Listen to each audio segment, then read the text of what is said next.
Bienvenue dans cette nouvelle série de balados de la Maison des Jeunes de Bordeaux-Cartierville en collaboration avec Air Ouverte. Ce nouveau format, se prénommant Trait d'Union, vise à avoir des invités professionnels ainsi que des organismes du quartier pour échanger avec les jeunes de 12 à 17 ans.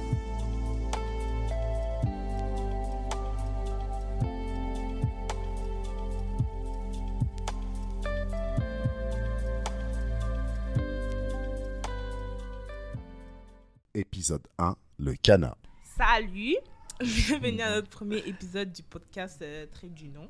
Merci. Qui se porte sur deux principaux sujets, la santé mentale et l'immigration. Donc aujourd'hui, nous avons l'immense honneur d'accueillir deux invités, Johan, qui est intervenant communautaire interculturel santé, et Ariane, qui est intervenante communautaire jeunesse. Ce sont tous deux des intervenants du CANA. Je me prénomme Manuela, je suis jeune étudiante au secondaire et aujourd'hui je suis avec une de mes collègues, Jenny, qui va aussi se présenter à son tour. Moi c'est Jenny, je suis aussi une jeune étudiante au secondaire. Donc bienvenue à Johan et Ariane. Merci beaucoup. Vous avez aimé votre accueil? Oui, merci énormément. Je suis très heureux d'être ici. Je crois que ma collègue, c'est certainement la même chose. Vraiment, merci pour cet accueil chaleureux, c'est vraiment bien. Puis je suis content de vous voir organisé comme ça. Vous nous avez reçus vraiment bien. Merci encore. On voit que vous êtes très familier avec les gens de la MDJ. Vous connaissez un peu ici? Moi, je suis déjà venue avec ma collègue. On est venu animer une séance CAOUT, en fait, justement des questions sur l'immigration avec des jeunes. Une petite soirée relax, très sympa. C'était super chouette. Et c'est ça, Serena, ça fait longtemps qu'elle nous a parlé en fait du projet podcast. Donc on est vraiment content et contente de le voir enfin sur pied en fait. Donc c'est vraiment un honneur de pouvoir y participer. Même nous sommes très contents de pouvoir recevoir deux professionnels qui pourront répondre à nos questions qu'on se pose et tout. Johan, genre à savoir quels sont les différents services que le CANA offre? C'est une bonne question. On offre tellement de services que des fois, ma réponse, je dis plutôt qu'est-ce qu'on ne fait pas. Non, mais réellement, on offre beaucoup pour l'installation et l'accueil des nouveaux arrivants à Montréal ou au Québec. Donc, n'importe quel statut d'immigration, que ce soit demandeur d'asile, réfugié, résident permanent ou même des personnes qui sont sans statut ou autres. Mais en fait, même des personnes qui seraient de deuxième génération et qui auraient besoin d'aide aussi. Nous, on est toujours ouvert à les aider. Donc, pour l'installation et l'accueil, donc que ce soit pour trouver des services, par exemple, très larges et très, par exemple, genre, je cherche des cours d'informatique ou j'ai besoin de renouveler mon permis de travail, besoin de faire une demande de résidence permanente. Je cherche un docteur, à chaque fois que je lui parle, vu que je parle pas français, j'ai de la misère, pourrais-tu m'aider? Ça va très, très large. Aussi, il y a des fois des besoins plus criants, comme vraiment trouver des vêtements pour certains. Il y a des personnes qui vont être vraiment un petit peu dans une situation plus précaire que d'autres. Donc, ils nous sollicitent beaucoup pour ça. Tant mieux, on est là, on a plein de ressources. Et aussi, on connaît les autres organismes. Donc, une grande partie de notre travail aussi, c'est référer vers d'autres organismes qui peuvent encore mieux aider que nous. Mais au moins, quand ils viennent nous voir, on les réfère. Mm-hmm. Donc, ça, c'est une partie de notre travail. Il y a également tout le secteur qui est relié à ce que ma collègue Ariane fait. Peut-être je peux la laisser aussi parler de son secteur plus particulièrement. Ouais. Avec plaisir. Alors c'est ça, moi je fais partie du secteur famille au sens large et c'est vraiment un secteur qui se concentre sur le cercle familial et les personnes qui sont membres d'une famille, peu importe la définition qu'on peut en donner. Il y a plusieurs projets en fait au sein de ce secteur dont ici jeunesse, c'est mon travail en fait et je m'occupe vraiment des jeunes qui sont âgés entre 14 et 25 ans à tous les niveaux possibles qu'il peut y avoir en fait. S'il y a un besoin, on est là pour y répondre et grâce à ça, on travaille au sein des écoles secondaires, au sein des écoles pour adultes, à la maison des jeunes par exemple. On fait aussi plein d'activités collectives, des kiosques ou des séances d'information, donc c'est vraiment large.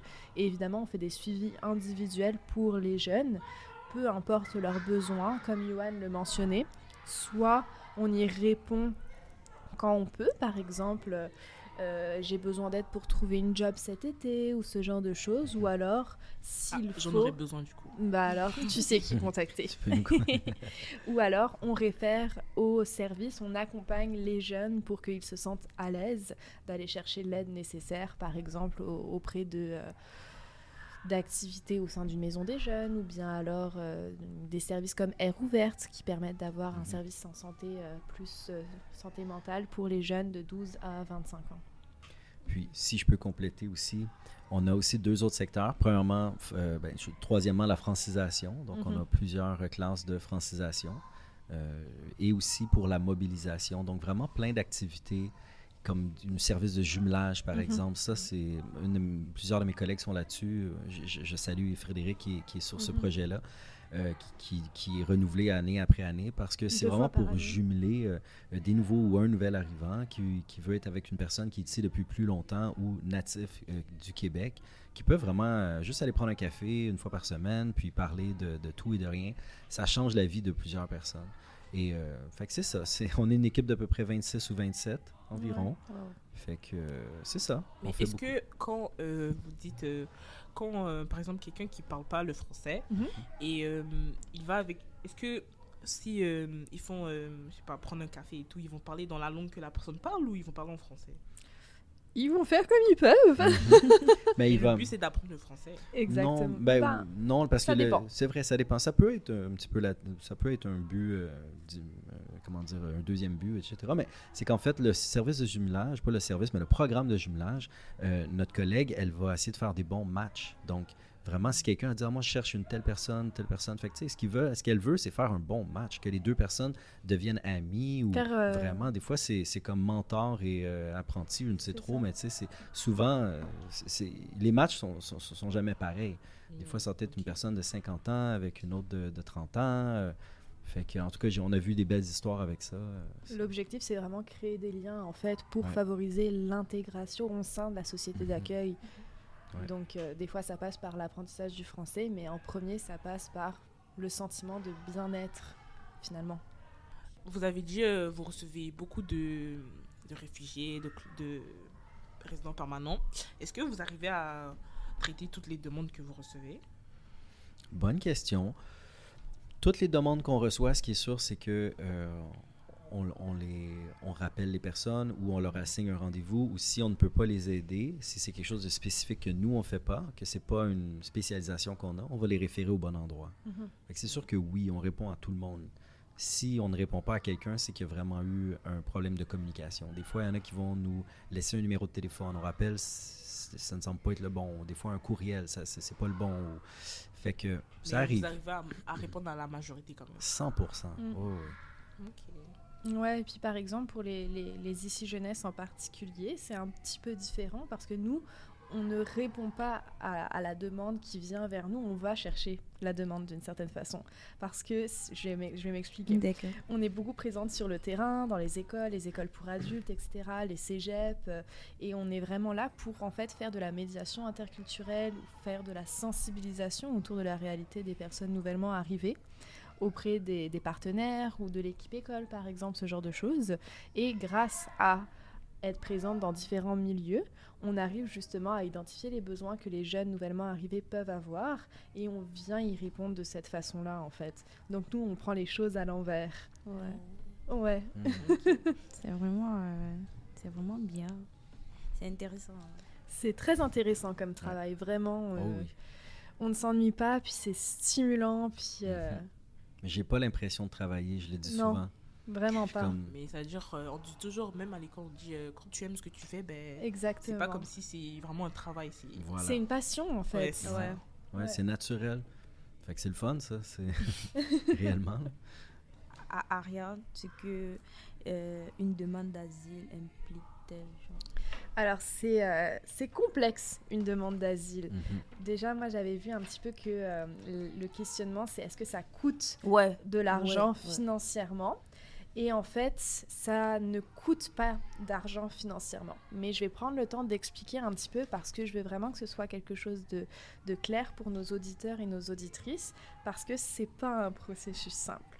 Donc le Canada, en fait, offre l'asile à certaines personnes qui se trouvent sur son territoire, qui craignent la persécution ou qui seraient en danger si elles devaient partir, par exemple, retourner dans leur pays. Donc parmi les dangers auxquels elles pourraient être exposées, ça peut être la torture, une menace à leur vie, le risque de traitement ou de peine cruelle et inusitée. Donc faire une demande d'asile au Canada, ça n'a pas de coût financier, mais c'est ça, le processus est tellement rempli de défis importants comme la complexité émotionnelle. Les demandeurs d'asile, les personnes en demande d'asile doivent souvent répéter leurs témoignages et raconter les événements traumatisants qu'ils ont vécus, ce qui est un peu éprouvant en fait sur le plan émotionnel. Les délais administratifs sont très longs, ce qui fait que les demandes, ça prend du temps, c'est incertain, ça ajoute un stress et une anxiété en fait aux demandeurs et aux demandeuses. Il y a des demandes qui peuvent être refusées. Il y a des demandes qui peuvent être refusées, oui. Mais une fois qu'une demande est refusée, il y a plusieurs recours qui sont possibles, qui rajoutent des délais en fait, mais qui rajoutent énormément de stress en fait, parce que c'est pas toutes les demandes qui, par exemple, une fois qu'elles sont refusées, qui vont en appel ou qui suivent un processus, par exemple, de demande humanitaire ou ce genre de choses qui peuvent être faites pour essayer de rester au Canada. C'est très anxiogène en fait comme situation, parce que si tous les recours ont été épuisés, ça prend 30 jours une fois qu'on a un refus pour quitter le Canada. Puis il n'y a plus de possibilités une fois que tout a été exhausté en fait. Donc il y a des personnes, ça fait 5-6 ans qu'ils sont au Canada, encore en processus de demande d'asile, parce qu'ils sont allés en recours, ils sont allés en appel, ils ont installé leur vie ici finalement, puis c'est pas certain encore, après 5 ans, qu'ils vont pouvoir y rester. Peut-être je peux ajouter quelque chose. On parle de coûts, mais il ne faut pas oublier que quand une demande d'asile est refusée à l'audience, par la suite, pour faire les autres procédures, je pense, il me semble qu'il faut absolument que la personne elle soit représentée par un avocat. Exactement. Donc là, ça peut engendrer des coûts. Donc, il faut que la personne, à ce moment-là, elle soit déjà installée. Il faut qu'elle elle ait un emploi souvent pour pouvoir pallier à ce genre de coûts. Sinon, il y a aussi des organismes qui aident pour ça. Du moins, on en connaît plusieurs. Puis souvent, je réfère à des organismes, des cliniques d'aide juridique, ce genre de choses. Fait que je pense que aussi ce que Ariane essaie de dire, c'est que bien entendu, il n'y a pas de frais, disons, pour faire la demande. Mais Dieu sait qu'il y a vraiment beaucoup d'autres frais qui viennent avec ça.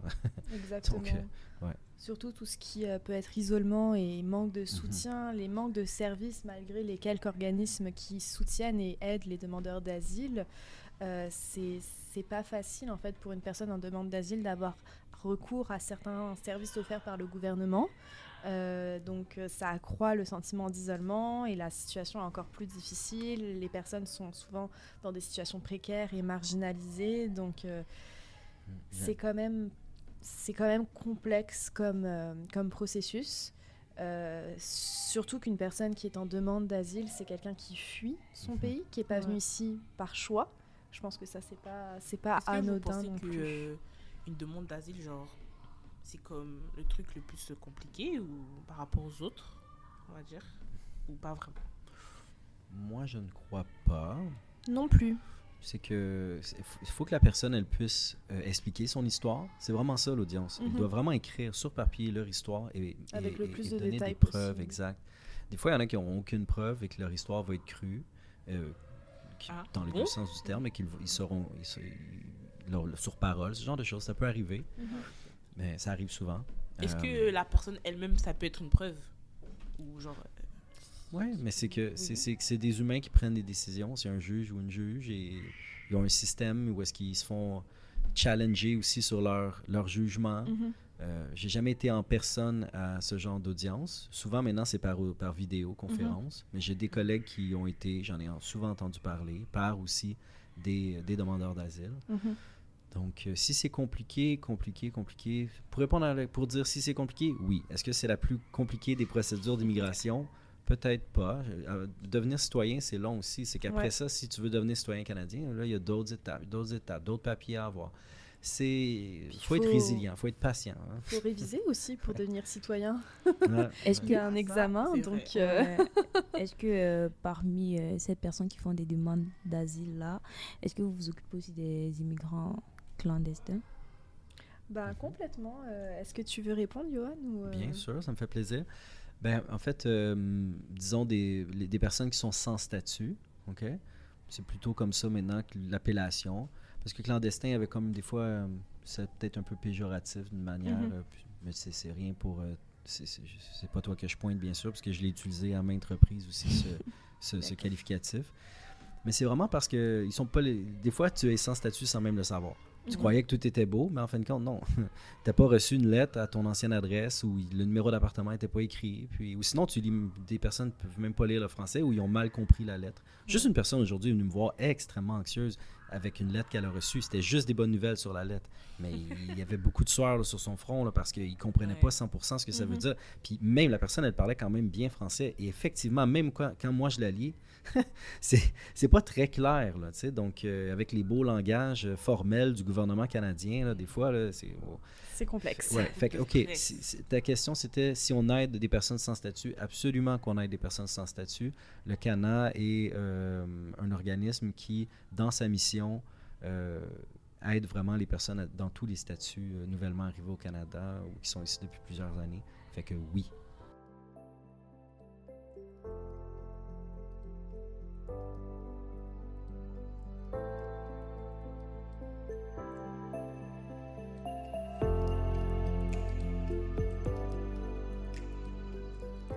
D'accord. Si peut-être je peux rajouter justement pour justement préciser ce qu'est une personne sans statut. Il y a 4 possibilités qui reviennent de façon la plus courante. C'est soit une entrée illégale, donc une personne qui est passée dans les frontières pour entrer au Canada sans faire une demande d'asile par exemple, sans visa ou autre.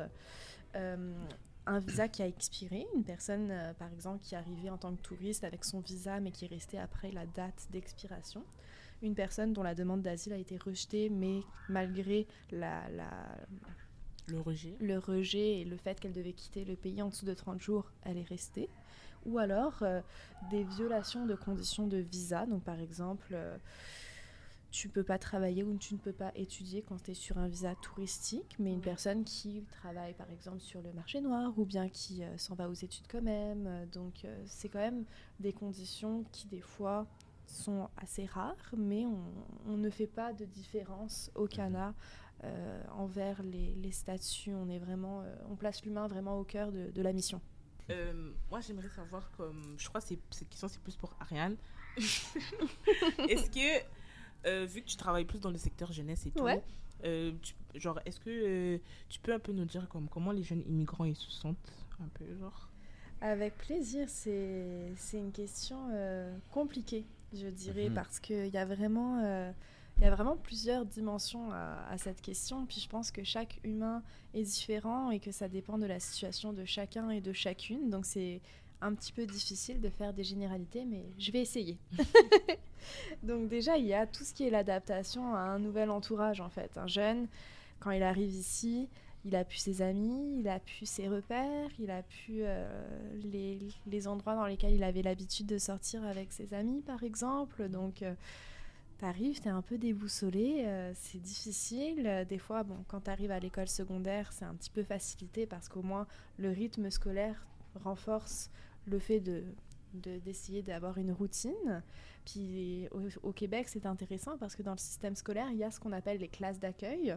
C'est un programme de 2 ans où lorsque tu es une personne nouvellement arrivée qui ne parle pas nécessairement français ou qui a eu un parcours migratoire complexe avec des coupures scolaires, eh bien en fait, tu passes dans ces classes de transition un petit peu où il y a seulement 4 matières où on se concentre vraiment sur les mathématiques et l'apprentissage du français pour faire en sorte que la transition vers les classes régulières permette la réussite de l'élève, en fait.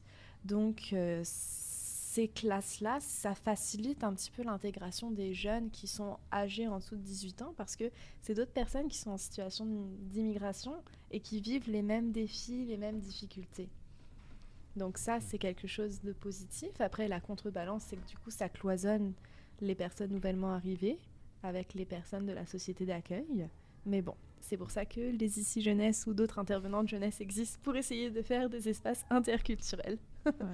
Sinon, les jeunes un peu plus âgés, c'est tout aussi difficile en fait parce que un adolescent, c'est quelqu'un qui devient adulte, puis peu importe où est-ce que tu es dans le monde, c'est difficile. C'est une transition en elle-même où tu perds tes repères. Donc si en plus tu vis une situation d'immigration. Tu arrives dans un nouvel endroit, tu dois apprendre une nouvelle langue. Les lois du travail, les normes du travail, les façons de faire ne sont pas pareilles. C'est difficile. C'est vraiment des adaptations complexes. Après, je pense que les personnes, en tout cas que je connais, que j'ai rencontrées, sont empreintes d'une résilience et d'une envie de vivre qui déborde. C'est sûr que des fois, il y a des problèmes de santé mentale, puis on est là aussi pour répondre à ces difficultés et pour essayer de soutenir les personnes qui en souffrent. Mais je pense qu'il y a une certaine résilience qui est belle à voir, en tout cas. Je sais pas si ça répond un petit peu. Ouais, merci. Mais du coup, ça, c'est les jeunes immigrants. Mais du coup, les parents et tout, est-ce que vous vous occupez aussi d'eux? Absolument. Absolument. Ben, les défis sont très semblables parce que c'est quand on change d'environnement de vie, c'est sûr, ça change une vie. Donc, c'est propre à chacun. Ça dépend du milieu de vie ou de la qualité de vie de la personne ou de la famille avant son arrivée au Québec.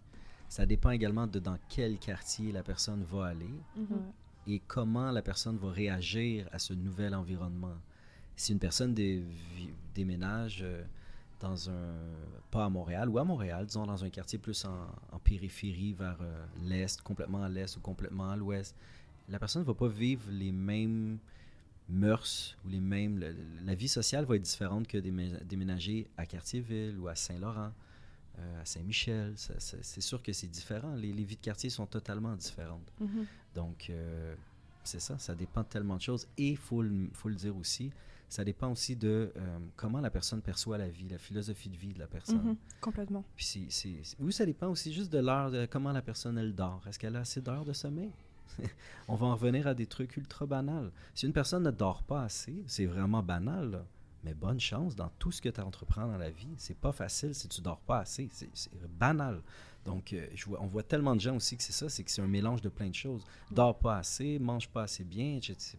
Après ça, c'est difficile de rester positif dans des situations comme ça. Mais quand une personne dort bien, mange bien, déjà là, elle a un bon bout de chemin. Le positif rentre plus facilement et ensuite, tout devient plus positif quand on a l'esprit à ça.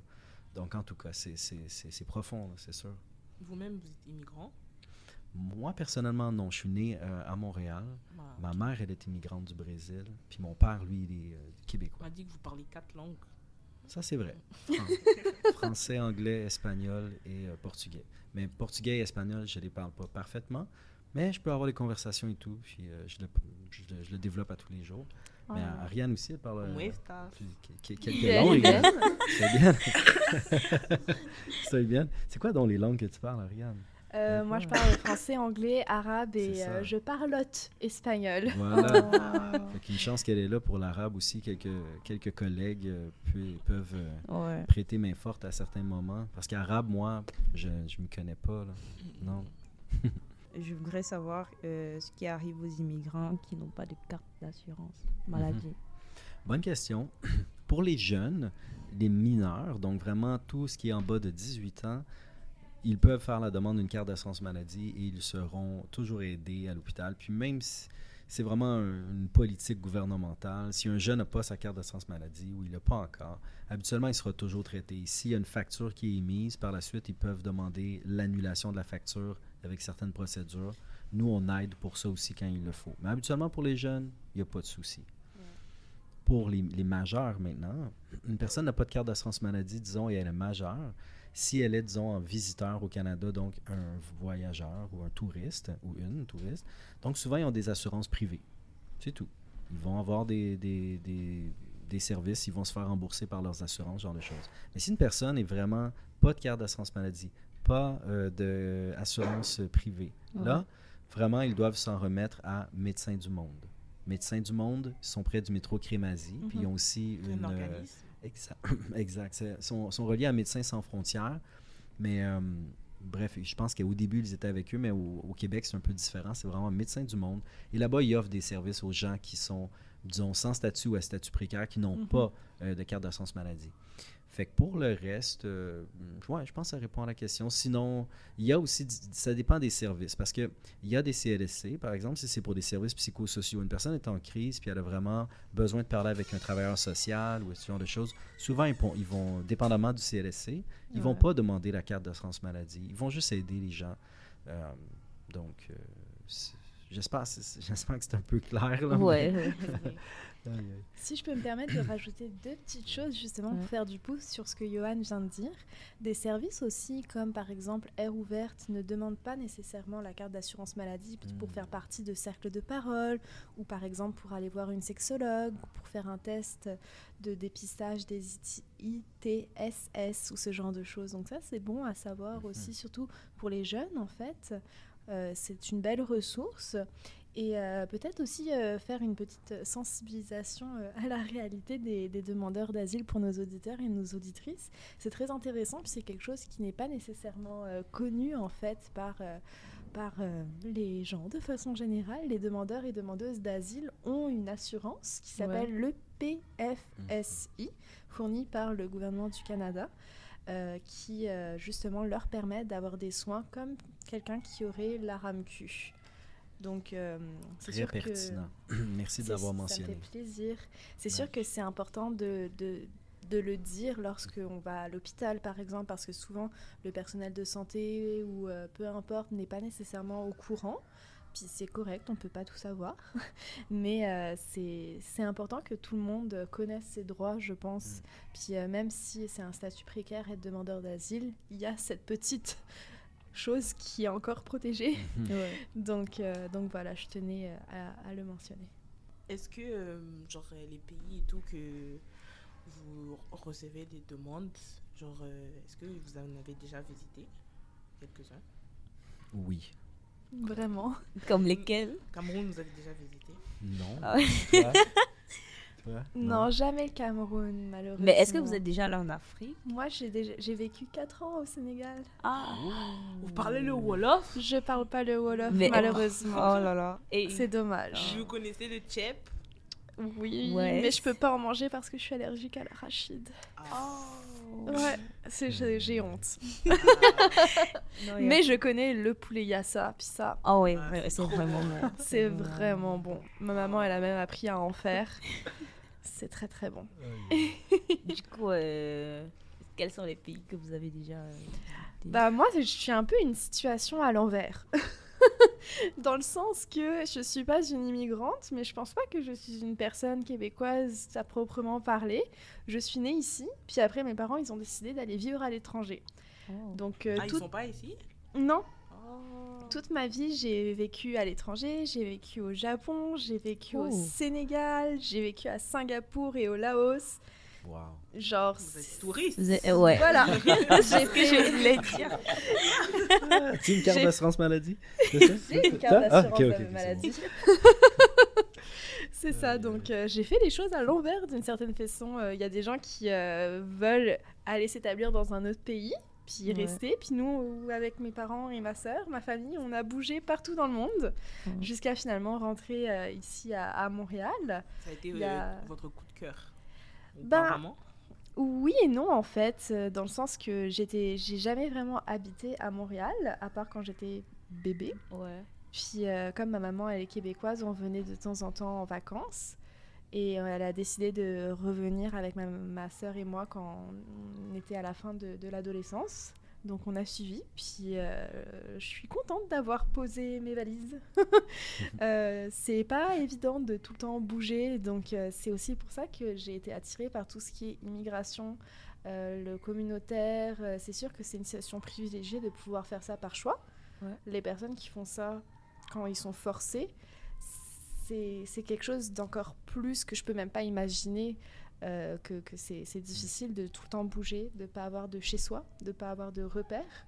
Donc c'est quand même quelque chose qui m'a poussée à aller à la découverte de l'autre. Ça résonne pour moi aussi. Ça ressemble à ça, peut-être un peu moins international, mais aussi je suis né à Montréal, puis ensuite mon père avait un contrat avec Hydro-Québec, puis on est allé au Bangladesh pendant 3 ans et demi. C'est vraiment spécial. Fait que mes premières années de vie, ça a été vraiment à l'international. Puis ensuite, on est revenu au Québec. Puis ma mère brésilienne, on a eu plusieurs séjours au Brésil. Uh-huh. Puis j'ai eu la chance de faire quand même beaucoup de voyages. En Afrique, j'ai jamais été à part Madagascar. C'est un Ouais. pays africain, mais c'est pas vraiment dans le continent, disons.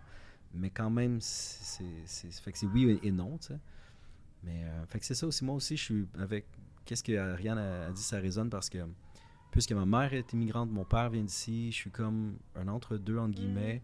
Puis c'est très important pour moi, l'harmonie sociale, ou tu sais, que les gens se sentent tous dans ce projet de vie qu'on a ensemble ici, puis ça me tient à cœur beaucoup. Fait que c'est tout naturel que je travaille dans ce domaine, parce que ça m'habite depuis très longtemps. D'accord. Je sais, est-ce que vous comptez genre implanter, je sais pas, le Cana dans d'autres endroits ou ça va juste rester ici au Canada? Oh, quelle bonne question. Bonne question, ça. Wow. Ouais. Tu veux que je me lance? Vas-y, Ben, ok. je te suivrai après. C'est qu'en fait, c'est des gros défis premièrement, de gérer un organisme du genre.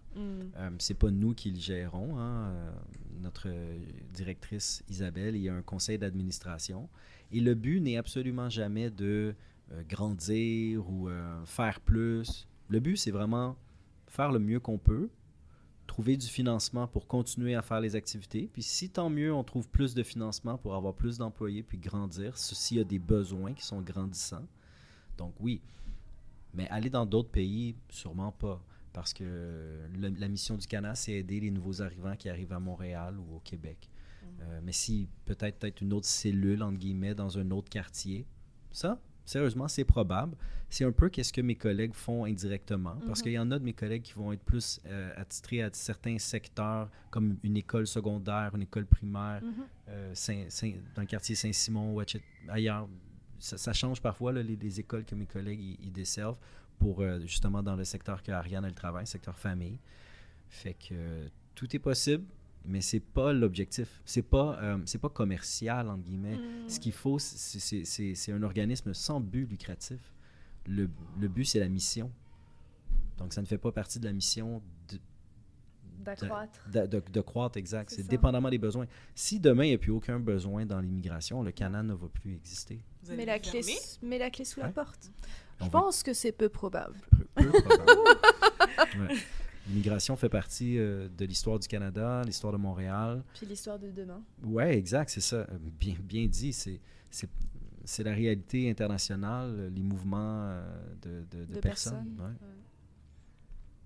Puis peut-être pour faire un petit peu de pouce sur ce que Johan vient de dire, je dirais pas qu'on est national, mais la chance que le Cana a d'être une équipe de 25, qui n'est pas énorme, mais qui a quand même une belle équipe pour le communautaire, c'est d'avoir aussi des personnes qui sont plus dans la stratégie, la réflexion stratégique ou tout ce qui est communication. Donc il y a une des employées du Cana qui habite à Québec, qui fait du télétravail. Puis ça, c'est aussi un des revers de la médaille positif de la pandémie. C'est que grâce au télétravail, certaines choses sont facilitées.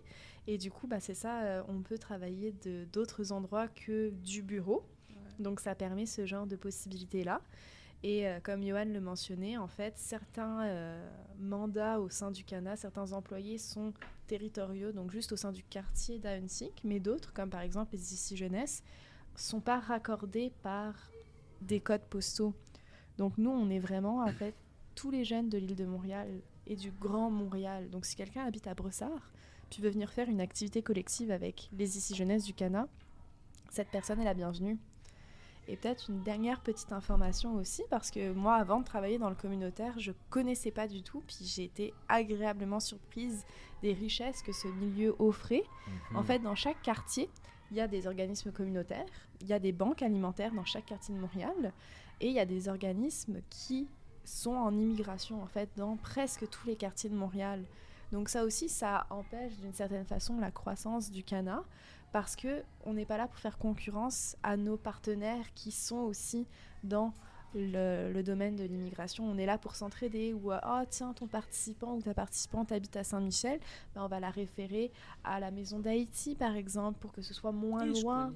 Ouais, que ce soit moins loin pour la personne, plutôt que de venir jusqu'au Cana, de prendre 3 autobus. On est vraiment dans l'entraide, en fait, Donc ça aussi, c'est l'esprit communautaire, finalement. Ouais.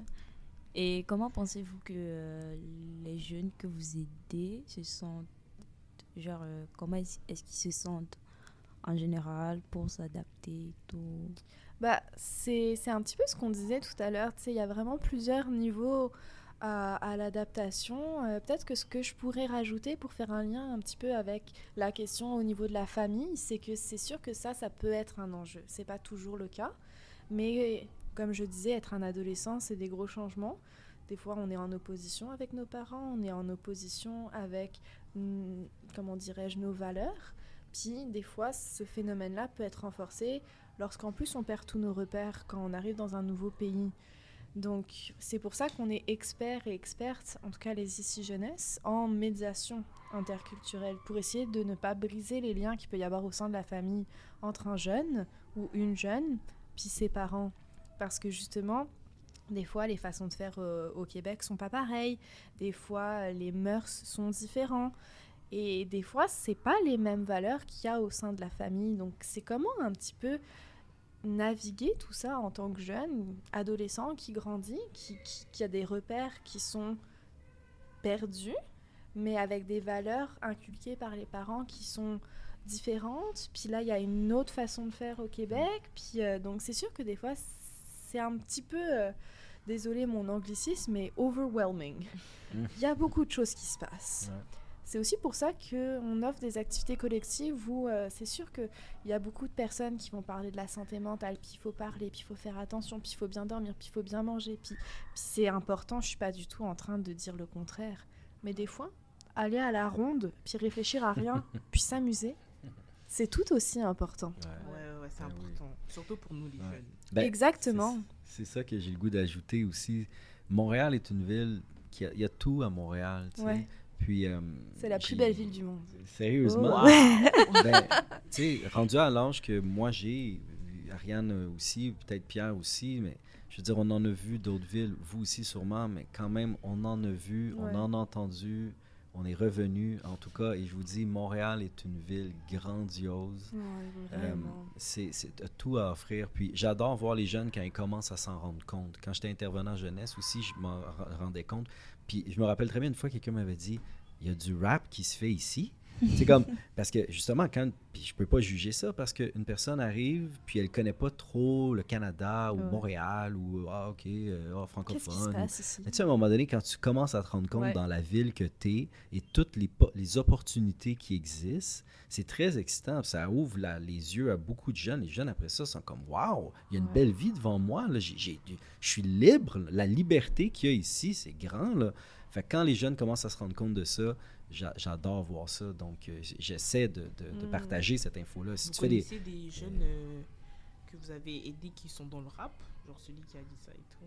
Il s'est lancé Ben dans le oui. rap ou- Ah, cette personne-là, elle aimait le rap, mais elle connaissait justement, elle savait pas qu'il y avait vraiment, je dis, c'était un gars, mais je dis, la personne ne savait pas qu'il y avait un mouvement de rap ici, puis c'est un des mouvements les Mais plus ouais, influents, ouais. grands dans le monde ou les plus actifs. Ça. Fait que, mais ça, c'est un exemple parmi tant d'autres. Ouais, Montréal a tout. C'est tous les types C'est hallucinant. de culture, de marge, il y a tout. Là. C'est sûr, il y a des... En tout cas, bref, il y a tout. Mais moi, j'aime dire que Montréal, c'est très, excusez mon anglicisme encore, mais underground.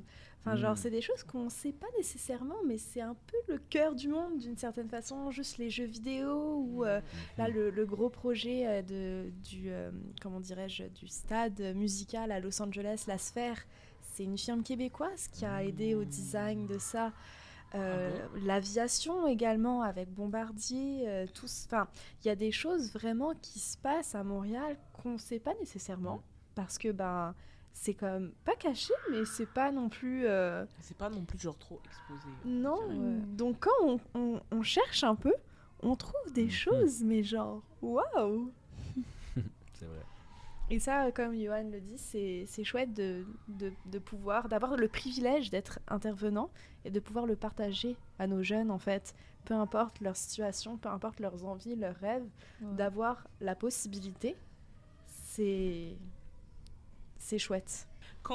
Est-ce que quand vous êtes arrivé genre dans le Canada et tout pour travailler, c'était c'était assez développé que maintenant ou genre c'était encore une petite entreprise genre? Je peux commencer si tu veux, Johan. Moi, ça fait 2 ans, là, cette semaine, je pense. Donc, yay Oh. que je travaille au Cana. Puis on était peut-être 17.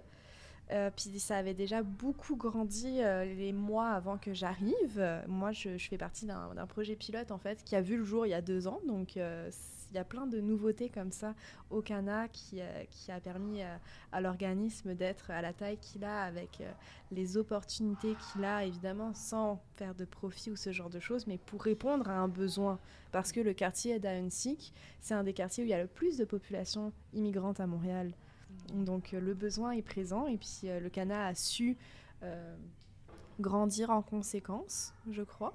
Mais c'est vrai que depuis mon arrivée, il y a eu des nouveaux visages. Ben oui, moi, ça fait même pas 1 an. Le mois prochain, ça va faire 1 an. Puis, Pour vrai? ouais. Wow. Mais j'avais été plusieurs années comme intervenant jeunesse aussi, travailler avec les jeunes ou faire du bénévolat ou jeunes sans-abri dans des shelters et tout ce genre de choses. Donc, quand même, j'ai de l'expérience un peu là-dedans. Mais j'ai le goût de dire, c'est que ça a été tout naturel dès le début. C'est pas quelque chose, c'est pas comme arriver puis tu dois travailler pour, par exemple, quand j'ai déjà travaillé chez Desjardins dans un centre d'appel. Où est-ce que là, tu dois tout te former pour réussir à travailler avec tous les nouveaux programmes sur Internet, sur ton ordi, puis quoi dire à tel moment, quelle procédure faire, nanana. Là, on est dans l'humain et le social, tu sais, et le communautaire en plus. On ne charge pas les gens, il n'y a pas de frais pour nos services. Donc, la relation, elle est très humaine et très bienveillante. Si je peux pas aider quelqu'un, je suis désolé, puis je vais essayer de le référer à un autre endroit. Puis si j'ai fait une erreur, je suis très désolé aussi. Puis les personnes sont très humaines aussi. Tu sais, en 1 an, j'ai pas eu vraiment de mauvaise expérience avec personne. C'est ça qui est fou. Même pas mes collègues non plus. Donc, c'est tellement positif. Fait que dès le début, ça a été quand même facile, je veux dire. Ce qui a été difficile, c'est que le communautaire, souvent, va pas avoir assez de main-d'œuvre. Donc, des fois, il y a beaucoup de personnes qui arrivent en même temps.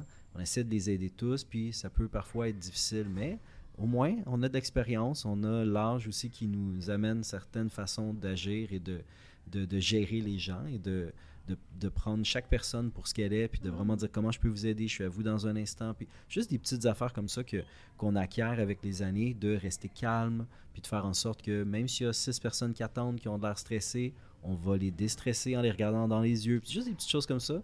Puis souvent, ça vient avec le temps. Ou il y en a qui vont être très jeunes, ils vont déjà l'avoir parce que c'est humain. Du coup, merci. Vous nous avez beaucoup informé sur plusieurs choses qu'on ignorait. Ça fait plaisir.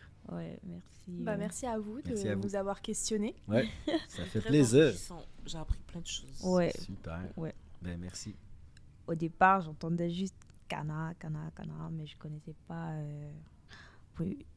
tous ces petits détails-là. Et, Maintenant, Cana, ça veut dire quelque chose. ouais, Exact. ça veut dire quelque chose. Représente. C'est une grande entreprise. Là.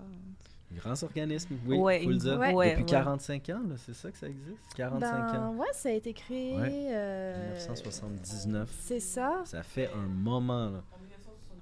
C'est ça, Ouais, effectivement. Exactement. On puis, n'était pas là. Et c'est qui je vais juste sortir ma réponse pour pas dire de bêtises, mais ça a été créé en fait pour au sein de la guerre du Vietnam, justement pour aider ce qu'on appelait les boat people d'une certaine façon à venir au Canada. Donc c'est la Société de Sainte-Croix qui ont créé le Cana. C'est des ça. religieux, il faut le dire. Ouais. Ah, ok. Et c'est seulement en 1986 que le Cana a été reconnu comme un organisme à but non lucratif. Ouais. Et du coup, c'est implanté dans le quartier depuis Ouais. c'est ça, les années 80. Belle C'est bon lurette. qu'on en parle. Vraiment, je vais juste dire très rapidement, tu sais, je suis pas quelqu'un qui est très religieux ou je sais même pas c'est quoi ma foi, où est-ce qu'elle se situe. Là. Ouais. Mais pratiquement tout ce qui est communautaire en Amérique Ouais. provient de des œuvres religieuses. Je sais pas si c'est le bon mot à utiliser, mais réellement, faut Faut le souligner. faut le je souligner pense. parce que les gens avaient des bonnes intentions, puis ils mettaient en place des actions, des initiatives pour aider les gens qui sont devenus plus tard des organismes communautaires. Mais ce mot-là, organisme communautaire, en 1960, peut-être ça n'existait pas, là. Puis pas dans les années 40, ni dans les années 20. Un organisme communautaire, ça n'existait pas dans le dictionnaire. Donc, c'était des œuvres charitables, des œuvres de charité. C'était différent. Ça a évolué ou changé. En tout cas, l'histoire, elle est longue. Du coup, merci beaucoup d'avoir été là. J'espère que vous avez apprécié. Oui. C'était génial. Merci pour vos bonnes Et questions. que vous reviendrez. Clairement. Si on est invité, avec Ouais, avec plaisir. Vous êtes les bienvenus. Merci. Oh, c'est super. Ben, merci beaucoup. Merci N'hésitez aussi pas. à vous. Ciao, ciao. Au revoir. Au revoir.